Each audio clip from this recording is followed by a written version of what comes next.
Hello YouTube, welcome back to Nutkin Farm. Well, almost.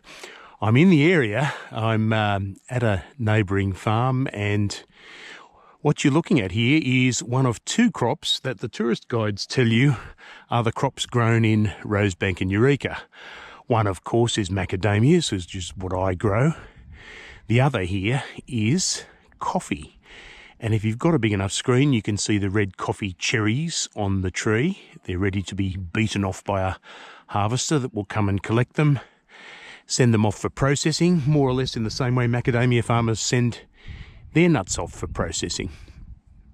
The tourist guides are a little bit out of date though now, and coffee is rarely grown anymore, either in Rosebank or the Northern Rivers generally.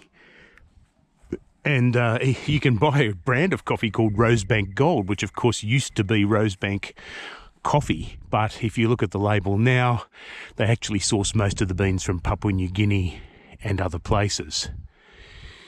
So what you're looking at here is a remnant of a once vibrant industry. And, you know, despite the trees being beaten up by harvesters, they look all right. It's certainly a decent climate to grow coffee. So what happened to the coffee industry? And I want you to hold that thought till I get back to Nutkin Farm. And here we are back on Nutkin Farm, and what a sight. It's late August in 2022 and there's flowering, early stages of flowering. You can see some fully open flowers, but 2 years in a row now, these trees on block 1 are really producing the goods when it comes to flowering. We've got clover on the ground, which is a great ground cover, contributing nitrogen to the soil. The beautiful red soil is starting to dry out after all the rain we've had. It's actually stayed dry despite the predictions of another La Nina. So at the moment, the flowers are not being damaged at all by rain. And everything looks great. Certainly inspiring to look at up close, and you can even see over here some of the young trees that I've planted myself rather than ones I came to when I bought the farm. This is an 835 over here, and it's got some flowers on it for the first time, and decent sized flower too actually. Funny it's down the bottom of the tree. Anyway, so all that looks good, but getting back to our question, why did they stop growing coffee in the Northern Rivers? And I had that discussion actually more than 20 years ago with the now late John Zenfeld of Zenfeld's Coffee. And he still grew coffee. He grew coffee at Newrybar, and I asked him that question, you know, why are people growing macadamias instead of coffee? And he goes, well, to grow coffee, you'd need to be in love with it. You need to be doing it for love, because you really can't make any money from it anymore. You've got third world countries growing it and producing it much more cheaply than we can. And so unless there's a specific desire for Australian coffee beans, really there's, you know, no marketplace we can compete in. And to give Zenfelds their credit, they do have a niche market for Australian coffee beans, and Australian coffee does have some nice characteristics, including being very low in caffeine compared to some of the other kinds of coffee. You might not think that's a good thing, that coffee should have lots of caffeine. The reason Australian coffee is low in caffeine is that there's very few natural pests, and caffeine is in fact the insecticide that a plant generates to kill insects, which kind of begs the question, why are we drinking it? But anyway, I love a cup of coffee, so I am not going to think about that anymore.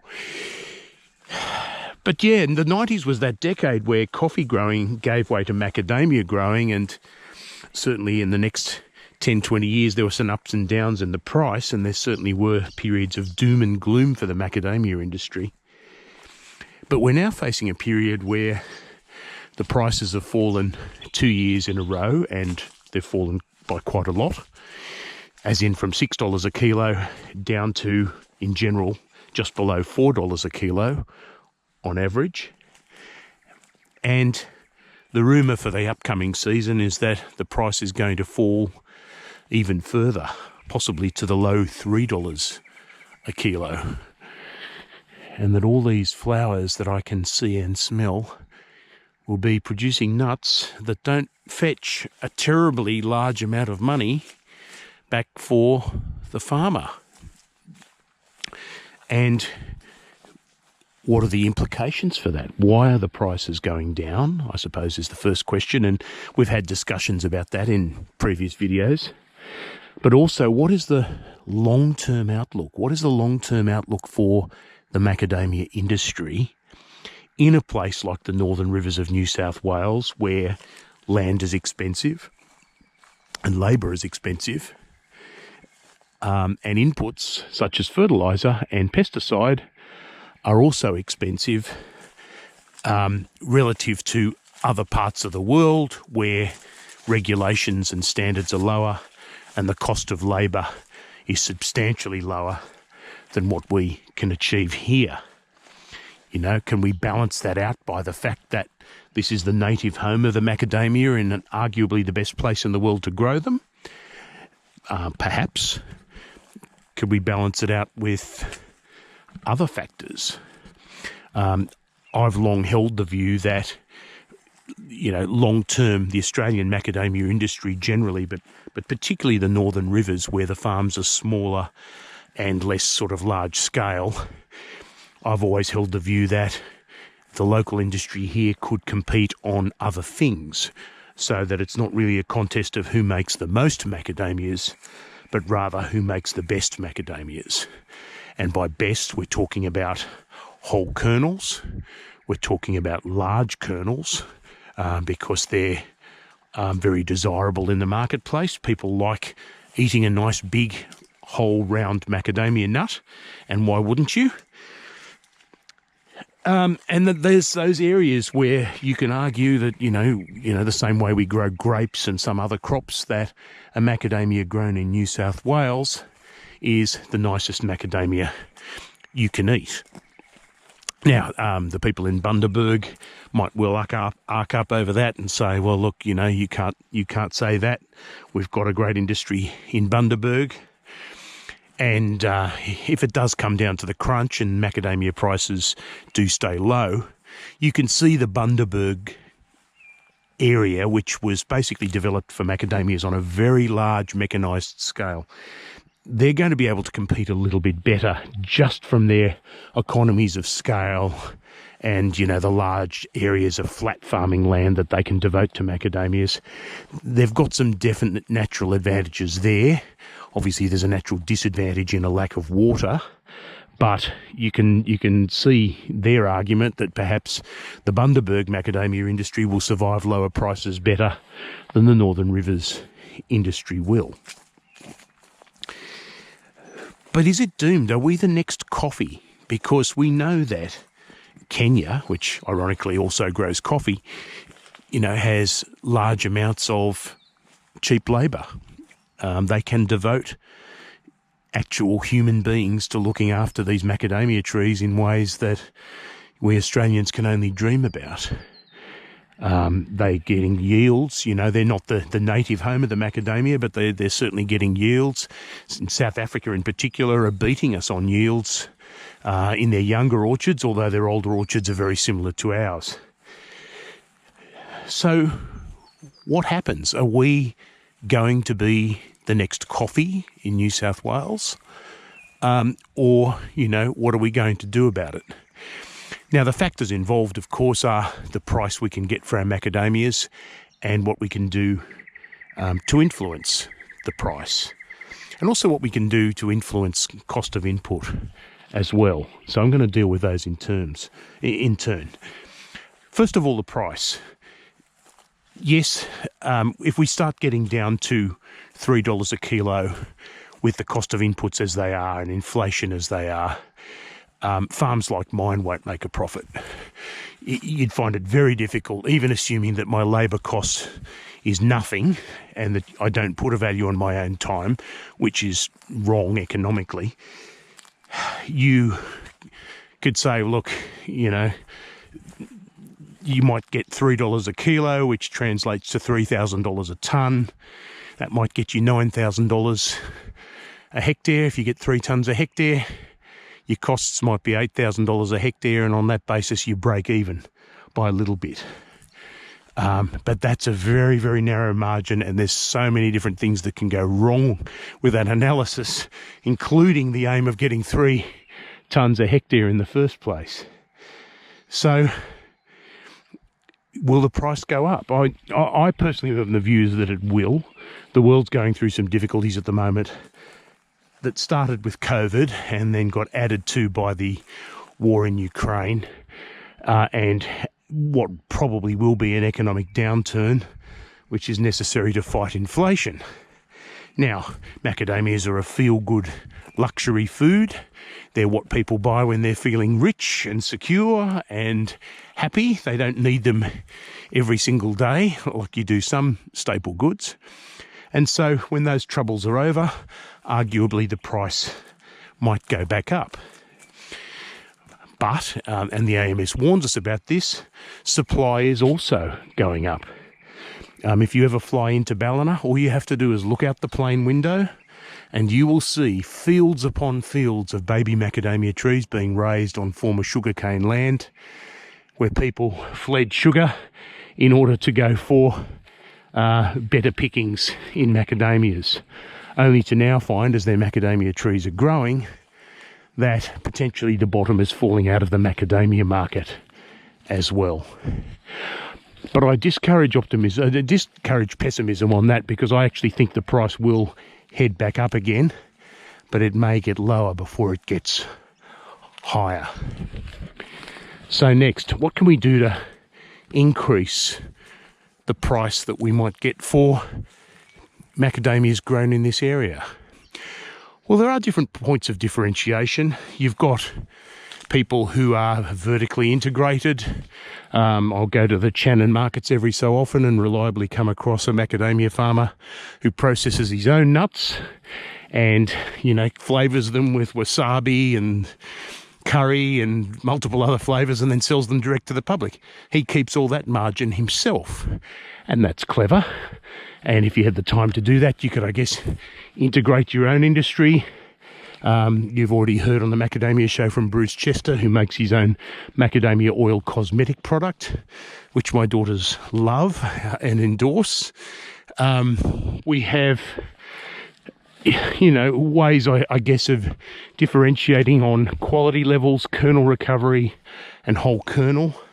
That eventually might get us a better price from the nut processors, who aren't at the moment rewarding us for whole kernels. But we know those are the styles the whole kernels are selling, and it's the little crumbs and the bits and pieces that aren't selling very well. In a recent meeting among growers, apparently Peter Fraser, who's my neighbour, also on the Macadamia show, asked, why aren't they selling the lower styles? Why aren't they selling macadamia crumbs in supermarkets as a cooking ingredient? It's a fabulous cooking ingredient. We could start selling that and try and generate demand and obviously better prices from demand generation. And of course, there's the wider marketing issue. The countries that the AMS are focusing on at the moment include India and Malaysia and Indonesia. 3 countries that really don't know the macadamia at all, and who are in their wealthier part probably very receptive to macadamia nuts because they like tree nuts generally. So we have those ways of trying to increase the macadamia price and therefore get a decent return on our crop that would let us farm in places like this. But then there's the cost of inputs. And, you know, I've had a number of chats to my agronomist recently, and certainly from my side of the chat, you know, he's quite pessimistic about the macadamia price. And I've said to him and reminded him, I said, well, look, you know, the positive side is that this is when we need agronomists. You just have to focus on the onomist side of agronomists a bit more than you used to do. I mean, we had that luxury at $6 a kilo of worrying completely about the trees and what was absolutely optimal for them.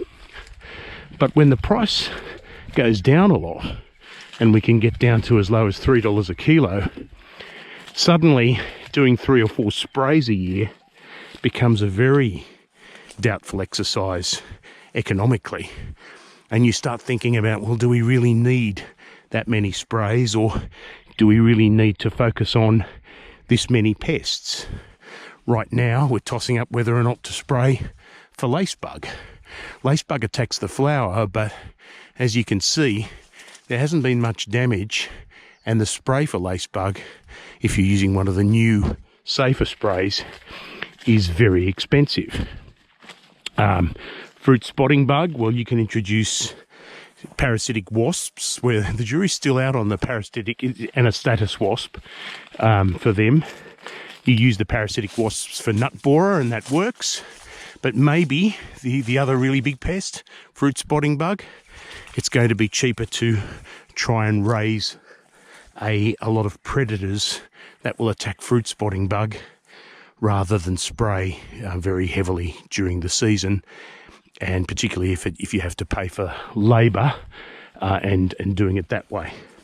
And obviously with all these steps, particularly spraying, if you're paying contractors to do it for you rather than doing it yourself, these become all the more important concerns when you're trying to add up the numbers to make a profit, because spraying doesn't cost just the cost of the chemical, it costs a lot more than that. So you can also look at fertilising. You know, at the moment, I'm not going to touch granular fertiliser this year. It's doubled in price from previous years. It doesn't seem to have as good an effect. And frankly, I am really, really happy with the pelletised manure products that I've been putting down. Now, do we feed 6-7 times a year, which is what Garth was advocating a couple of years ago when the price was $6 a kilo? Absolutely not. You know, I mean, you could try, but profit-wise, you might find yourself going out the door backwards. What you might try instead are the more manure-based products instead of the granular ones, something with a long-term release pattern so that the tree is fed over a long period of time simply because of the kind of food you're using, rather than the fact you're constantly pumping food into the ground in a granular way. And so, you know, tree health is a non-negotiable. If you just don't feed your trees, then your whole orchard goes to waste. And, you know, I'm bringing this orchard back from a position where things were going to waste, and there's absolutely no way of making a profit if you don't feed. But yeah, you've got that ability, I guess, to try and reduce your inputs, be smarter about what you spend, and try to work with the cheaper inputs that have remained cheap despite, you know, everything that's happened, and try and make yourself a profit from there. Now have a look at this. This is an A4, and the flower racemes on this A4 haven't yet come out, but when they do, oh my goodness, that's going to be a big deal. So, yeah, I suppose we've got a bit of a crossroads to come to. I don't want the Northern Rivers macadamia industry to turn into the coffee industry, but we do need to get on the front foot to change our ways, to be more economical about how we farm, to get rid of this recent focus, which is absolutely everything on getting the optimal result, as opposed to getting an economical result that creates a profit we can live with, even on a smaller scale farm like mine and like most of those that you'll find on the Northern Rivers. So we need some brains, and we've got agronomist brains, we've got industry thinkers, we've got the Australian Macadamia Society, obviously, you know, advocating best practices and having to sort of make recommendations that fit the price we get for our crop. and we have all those resources available to help us. Will they work in the long run? Well, let's find out. I, for one, aren't sort of not rushing to the doom and gloom.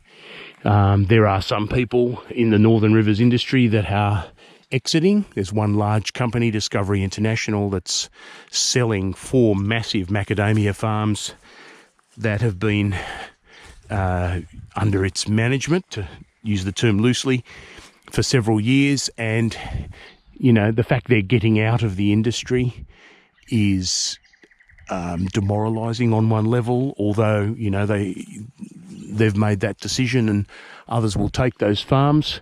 At what price, I don't know.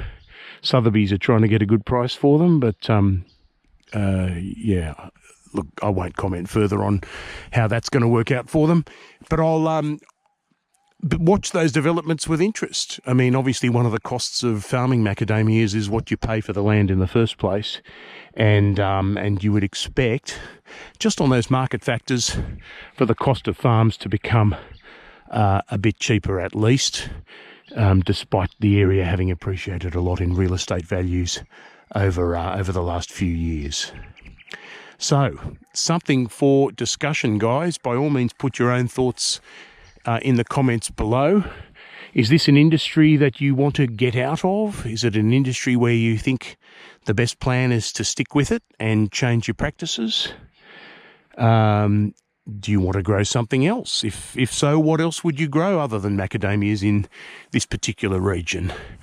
And would that just be another chase for the next big thing that turns into another coffee scenario?